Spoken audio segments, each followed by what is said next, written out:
Politics నిత్యం ఖద్దర్ నేతల dialogue వార్తో రణరంగాన్ని తలపించే తెలుగు నేల రాజకీయం రసకందాయంగా మారింది.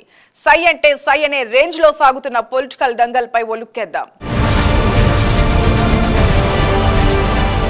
తెలంగాణ సీఎం కేసీఆర్ మూడోసారి మళ్లీ అధికారంలోకి రావాలని వ్యూహాలు రచిస్తున్నారు. బలపడుతున్న ప్రతిపక్షాలను ఎదుర్కోవాలని గులాబీ బాస్ శత విధాల ప్రయత్నం చేస్తున్నారు.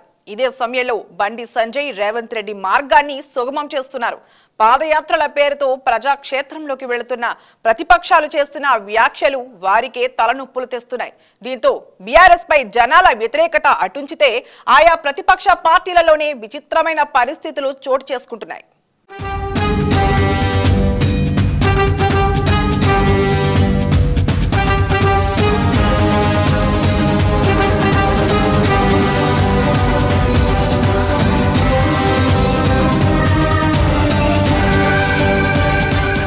తెలంగాణలో రగులుతున్న రాజకీయం, మాటల తూటాలు పేల్చుతున్న నేతలు, కేసీఆర్ ని టార్గెట్ చేయడంలో ట్రాక్ తప్పిన విపక్షాలు, కవితపై హాట్ టాపిక్ గా మారిన సంజయ్ కామెంట్,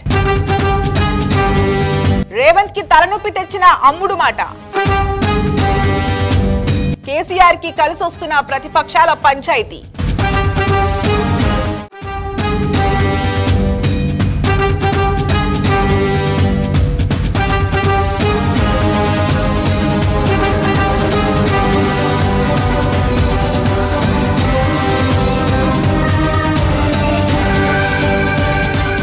తెలంగాణలో అసెంబ్లీ ఎన్నికలకు పట్టుమని 10 నెలల సమయమే ఉంది. 9 ఏళ్ల బీఆర్ఎస్ అలియాస్ టీఆర్ఎస్ పాలనపై ప్రజల్లో వ్యతిరేకత ఉందని బహిరంగంగానే విమర్శలు వస్తున్నాయి. కేసీఆర్ పాలనతో ప్రజలు విసిగిపోయారు. ఈ తరుణంలో బీఆర్ఎస్ కు ప్రత్యామ్నాయం ఎవరని ఓటర్లు, తెలంగాణ ప్రజలు ఆలోచనలో పడ్డారు.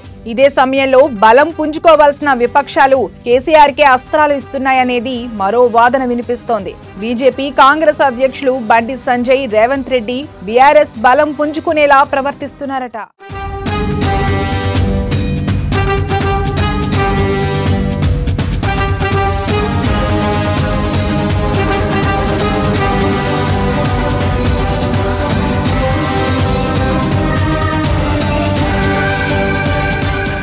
తెలంగాణ రాష్ట్రంలో సీఎం కేసీఆర్ మూడోసారి మళ్లీ అధికారంలోకి రావాలని వ్యూహాలు రచిస్తున్నారు.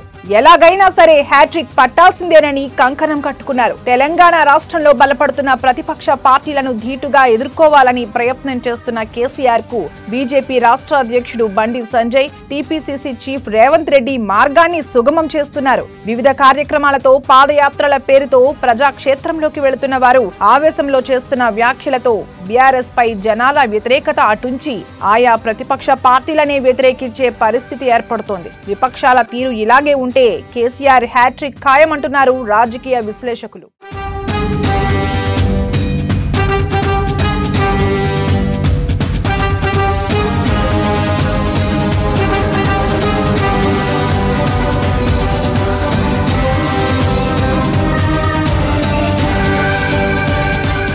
ఇక BJP state chief Bandi Sanjay MLC కవిత ఈడీ విచారణ నేపథ్యంలో కవితను జైలుకు పంపించక ముద్దు పెట్టుకుంటారా అని చేసిన కామెంట్స్ బీజేపీలో దుమారం రేపాయి. బండి సంజయ్ చేసిన వ్యాఖ్యలను బీజేపీ ఎంపీ ధర్మపురి అరవింద్ తప్పుపట్టారు. బండి సంజయ్ తన వ్యాఖ్యలను ఉపసంహరించుకోవాలని, కవితపై చేసిన వ్యాఖ్యలను తాను ఖండిస్తున్నానని తెలిపారు. రాష్ట్ర అధ్యక్షుడు హోదా అంటే పవర్ సెంటర్ కాదు అంటూ అందరినీ సమన్వయం చేసే బాధ్యత అంటూ బండి సంజయ్ కు చురకలంటించారు. బండి సంజయ్ గారి వ్యాఖ్యలు నేను సమర్థించను. బండి సంజయ్ ఒక ఇండివిజువల్, ఒక మెంబర్ ఆఫ్ పార్లమెంట్, ఒక పార్టీ ప్రెసిడెంట్. ఆయన మాట్లాడిన మాటలు మాత్రం నేను సమర్థిస్తలేను. భారతీయ జనతా పార్టీకి దానికి సంబంధం ఉంది అని నేనైతే ఒప్పుకోను. ఆయన మాట్లాడిండు, దానికి సంజాయిషి ఆయననే ఇచ్చుకోవాలి. రాష్ట్ర అధ్యక్షుడు హోదాలో ఉన్నాడు కాబట్టి పార్టీలకి, ప్రత్యేకంగా జాతీయ పార్టీలకి రాష్ట్ర అధ్యక్షులుగా ఉన్నప్పుడు అదేదో పవర్ సెంటర్ కాదు, it is only a coordination centre. విపరీతమైన బాధ్యతలు ఉంటాయి కాబట్టి దాన్ని ఉపసంహరించుకుంటే మంచిది. తెలంగాణలో మస్తు సామెతలు ఉంటాయి, అవి వాడేటప్పుడు జాగ్రత్త వాడాలి, సెన్సిటివ్ గా ఉండాలి. మస్తు సామెతలు ఉంటాయి.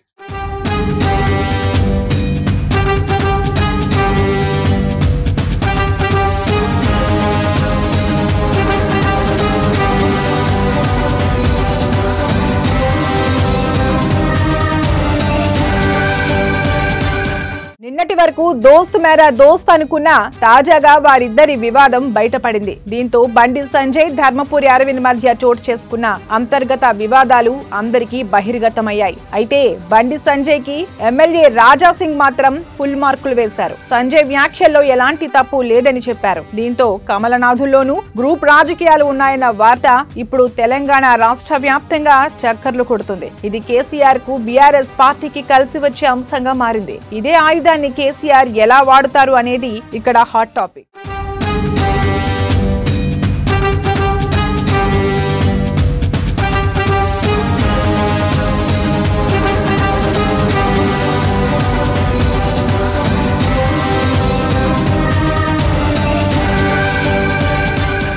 ఇక టీపీసీసీ చీఫ్ రేవంత్ రెడ్డి కాంగ్రెస్ పార్టీలో సీనియర్లు కేసీఆర్ కు అమ్ముడు పోయారంటూ సొంత పార్టీ నేతలపై సంచలన వ్యాఖ్యలు చేశారు. ప్రస్తుతం చేసిన సర్వేలో కాంగ్రెస్ పార్టీ 2వ స్థానంలో ఉంది అని చెప్పి మరోసారి షాకింగ్ కామెంట్ చేశారు. ఇక కాంగ్రెస్ పార్టీలోకి చేరాలనుకున్న వారిని సొంత పార్టీ నేతలు అడ్డుకున్నప్పటికీ పార్టీలో చేర్చుకోమని రాహుల్ గాంధీ చెప్పారంటూ రచ్చ చేశారు. దీంతో కాంగ్రెస్ పార్టీ నాయకుల్లో రేవంత్ రెడ్డిపై తీవ్ర ఆగ్రహ జ్వాలలు వ్యక్తమవుతున్నాయి. తెలంగాణలో అధికారం మాదే అని చెప్పాల్సిన చోట 2వ స్థానంలో ఉన్నామని చెప్పడం కాంగ్రెస్ శ్రేణులకు ఏమాత్రం రుచించడం లేదు.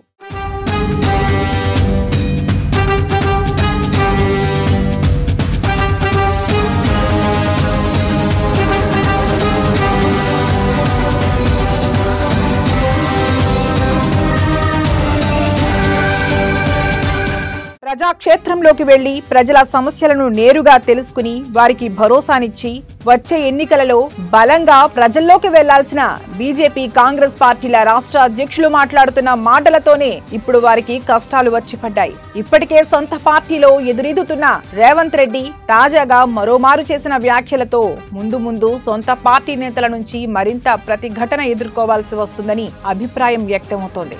మరోవైపు ధర్మపురి అరవింద్ చేసిన వ్యాఖ్యలతో బీజేపీలో అంతర్గత కలహాలు ఎక్కడి వరకు వెళతాయి అన్న చర్చ కూడా జరుగుతుంది.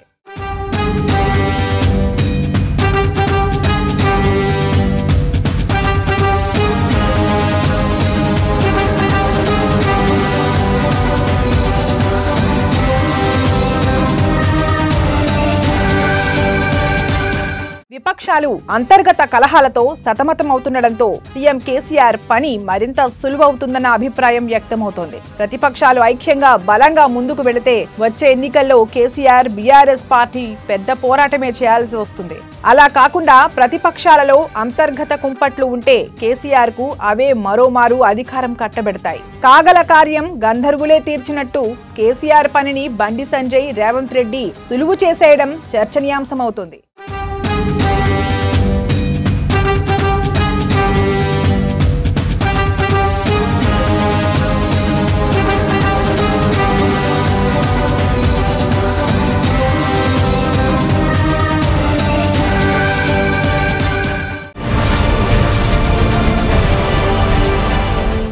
విశ్వవేదికపై తెలుగు సినిమా సత్తా చాటింది. యావత్ భారతదేశం ఎంతో ఆసక్తిగా ఎదురు చూసిన తరుణం కళ్ల ముందు చేరింది.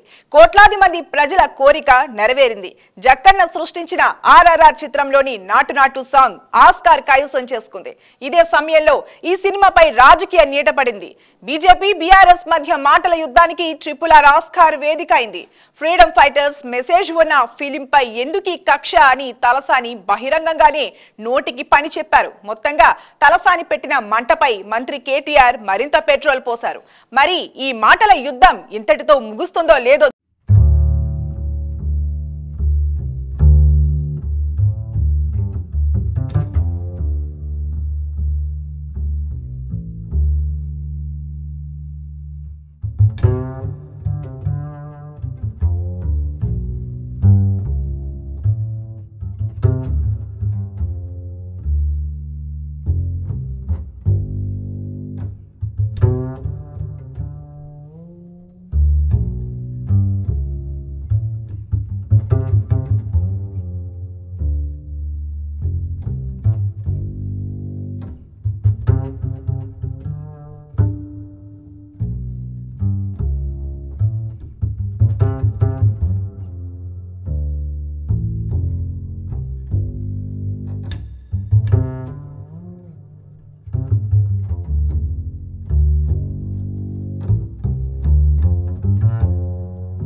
ప్రతిపక్షాల కుమ్ములాట ఓ వైపు నడుస్తుండగానే మోదీ తన మార్క్ తో ముందుకు సాగుతున్నారు.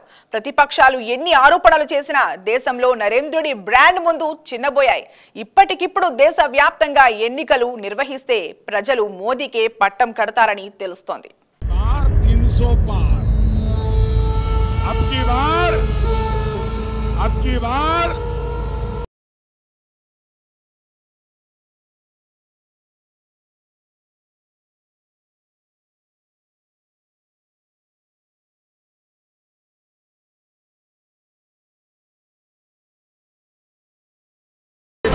चार पीढ़ी भारत पे राज करने वालों को एक चाय वाला चुनौती दे रहा है।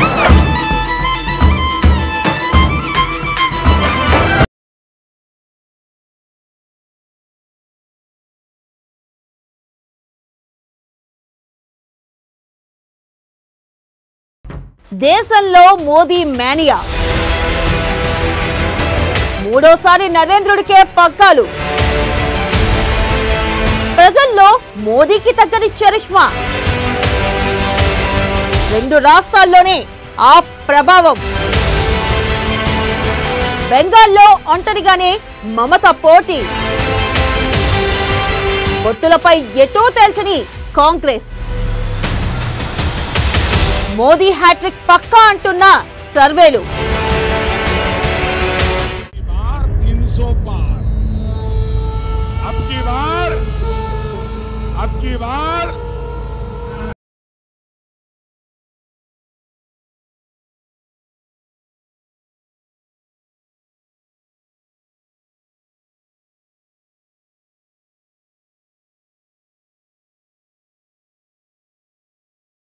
चार पीढ़ी भारत पे राज करने वालों को एक चाय वाला चुनौती दे रहा है।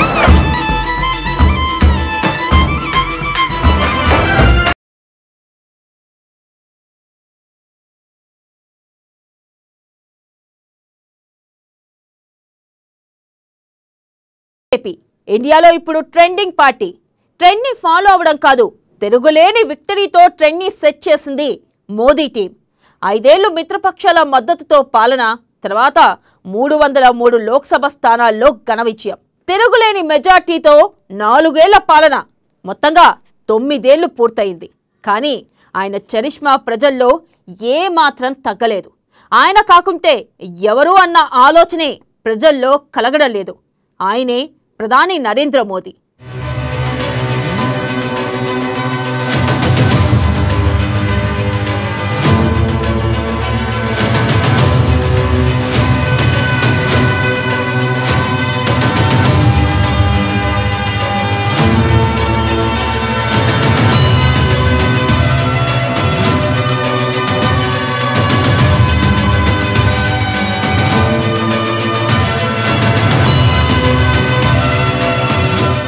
ఐదేళ్ల పాలన తర్వాత సాధారణంగా అధికార పార్టీపై ప్రజల్లో వ్యతిరేకత ఉంటుంది. కానీ కేంద్రంలో అధికారంలో ఉన్న బీజేపీ 9 ఏళ్లుగా పాలిస్తున్నా ప్రజల్లో ఏమాత్రం వ్యతిరేకత వ్యక్తం కావడం లేదు. దీనికి మరో కారణం విపక్షాల అనేక్యత కూడా కారణమని రాజకీయ విశ్లేషకులు అభిప్రాయపడుతున్నారు. విపక్ష నేతల వ్యవహారం చూస్తుంటే వీరు మోదీకి 3వ ప్రధాని పదవిని అప్పగించే అవకాశమే ఎక్కువగా ఉందంటూ పొలిటికల్ అనలిస్టులు చెప్పకనే చెబుతున్నారు.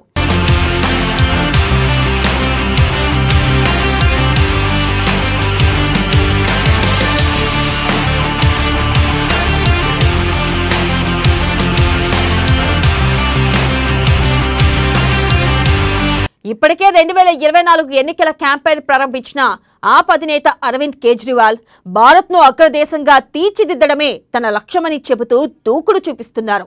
పార్లమెంట్ ఎన్నికల్లో ఒంటరిగానే బరిలోకి దిగుతామని చెబుతున్నారు. అయితే వాస్తవ పరిస్థితి చూస్తే వచ్చే లోక్సభ ఎన్నికల్లో ఆ పార్టీ అధికారంలో ఉన్న ఢిల్లీ, పంజాబ్లో మాత్రమే కాస్త ప్రభావం చూపే అవకాశం కనిపిస్తుంది. ఈ 2 రాష్ట్రాల్లో ఉన్న 20 ఎంపీ స్థానాల్లో ఆప్ కొంత ప్రభావితం చేయగలదు.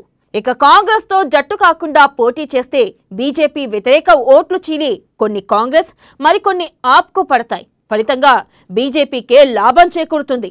గుజరాత్, గోవాలోనూ ఆప్ కు కొంత ఓటు బ్యాంకు ఉండడంతో అక్కడ కూడా బీజేపీ వ్యతిరేక ఓట్లను ఆప్ చీల్చే అవకాశం ఉంది.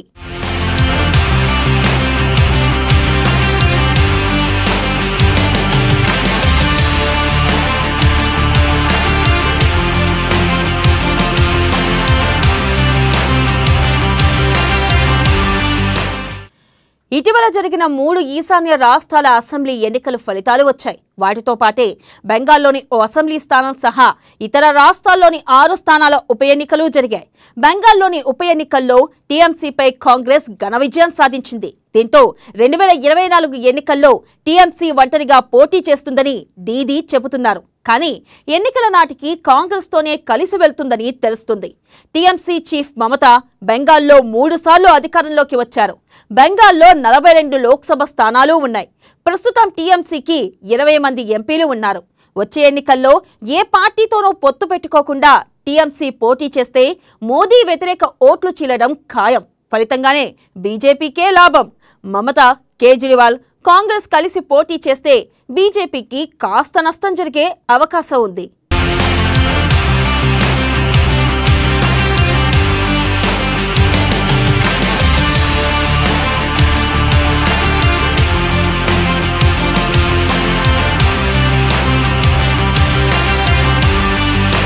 ఇక కాంగ్రెస్ విషయానికి వస్తే దేశంలో వచ్చే ప్రభుత్వం కాంగ్రెస్ నేతృత్వంలోని కూటమిదేనని ఆ పార్టీ చీఫ్ మల్లికార్జున ఖార్గే వెల్లడించారు.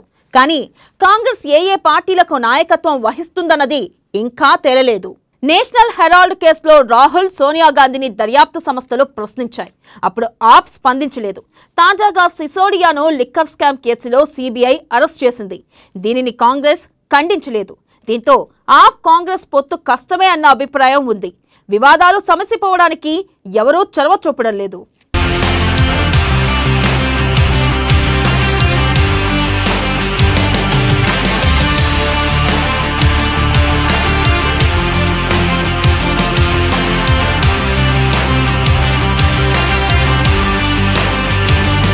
ఇక దేశంలోని అత్యధికంగా 80 ఎంపీ స్థానాలున్న ఉత్తరప్రదేశ్ పార్లమెంట్ ఎన్నికల్లో కీలకంగా మారనుంది.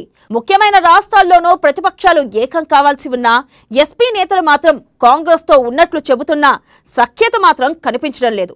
మేఘాలయ ఎన్నికల ప్రచారంలో ఎస్పీ నేతలను రాహుల్ విమర్శించడం గమనార్హం. ఇక అసలు విషయం ఏంటంటే రాహుల్, మమతా, కేజ్రీవాల్ ముగ్గురూ ప్రధాని కావాలనే ఆకాంక్షిస్తున్నారు. బెంగాల్లో టీఎంసీతో సంఖ్యను పెంచుకోవడంలో కాంగ్రెస్ విఫలమవుతుంది. యూపీలోనూ కాంగ్రెస్ ఎస్పీ ఎడమొఖం పెడమొఖంలా ఉంటున్నాయి. ఈ నేపథ్యంలో మోదీని ఓడించాలంటే కాంగ్రెస్, ఆప్, టీఎంసీ కలిసి పనిచేయాల్సిన అవసరం ఉంది. కానీ ఆ అవకాశం చాలా తక్కువ ఉందని ఆయా పార్టీల నేతలే చెబుతున్నారు. దీంతో ఈ ముగ్గురూ కలిసి మోదీకి మరోమారు అధికారం కట్టబెడతారన్న అభిప్రాయం రాజకీయ వర్గాల్లో వ్యక్తమవుతుంది. ఏది ఏమైనా మరికొద్ది రోజుల్లో ఎవరు ఎవరిని కట్టడి చేస్తారో, ఎవరికి అధికారం కట్టబెడతారో తేలనుంది.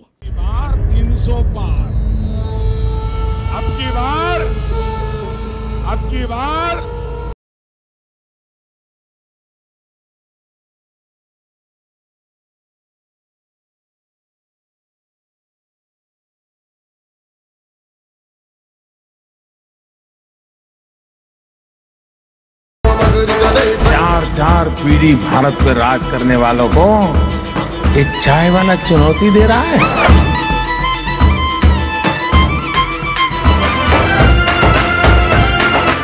न मैं रुकने वाला हूं, न मैं थकने वाला हूं, और न ही झूठ के सामने कभी झुकने वाला हूं।